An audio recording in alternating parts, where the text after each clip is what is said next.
Sa ibang balita, patay sa ikinasang pursuit operation ng 3 sa mga sospek sa pananambang sa alkalde ng Maguindanao del Sur. Kasalukuyan namang tinutugis ang driver na kasabwat din nila. Si Harley Valbuena, una sa balita, live. Harley?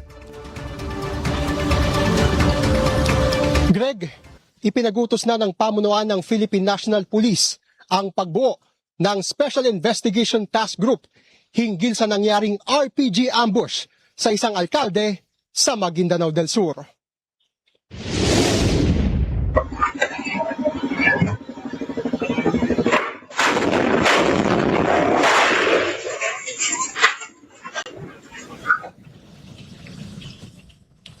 Rinig na rinig sa video na ito ang dagundong mula sa RPG na ginamit ng mga sospek sa pananambang kay Sharif Aguac Mayor Ahmad Ampatuan.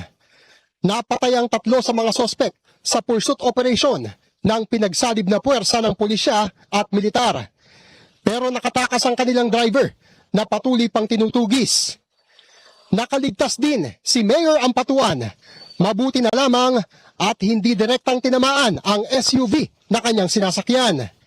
Ayon sa Philippine National Police, gumamit ng RPG ang mga sospek dahil alam nilang bulletproof ang sasakyan ni Mayor Ampatuan. Natuklasan namang magkakamag-anak ang 4 na sospek. Yung suspect number 2 po ay uncle ng alias Latrap, yung ating pong suspect number 1. At yung driver po ay, ito po yung sa ngayon na hinahanap po nila, ito po yung kapatid ng alias Latrap ng suspect number 1. At yung isa po na originally po na hindi po na-identify o yung na-identify na po siya ngayon, siya po ay pinsan mo ni alias Latrap po.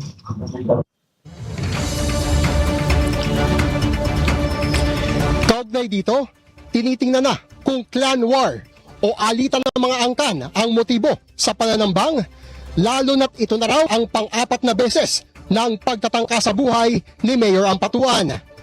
Inaalam na rin kung saan nakuha ng mga sospek ang ginamit na RPG at kung sila ba ay hired killers, lalo na't si alias Raprap na itong nagpaputok ng RPG ay mayroon ng nakabimbing 3 arrest warrant. Ipinagutos naman ni Acting PNP Chief Police Lieutenant General Jose Melencio Nartates Jr. ang pagbuo ng Special Investigation Task Group para sa mas malalimang investigasyon sa krimen. Tinitingnan din kung nagkaroon ng kapalpakan sa panig ng lokal na pulisya. Ang nangyari insidente ay napakaaga po, alas 6 ng umaga. Supposedly, ito po ay simulang shifting ng mga polis po natin na supposedly is very visible po yan ating mga miyembro na nasabing local police po. Greg, sa ngayon ay patuloy pa rin hinahanap ng mga otoridad ang isa pang sospek na nagsilbing driver sa nasabing pananambang. Greg?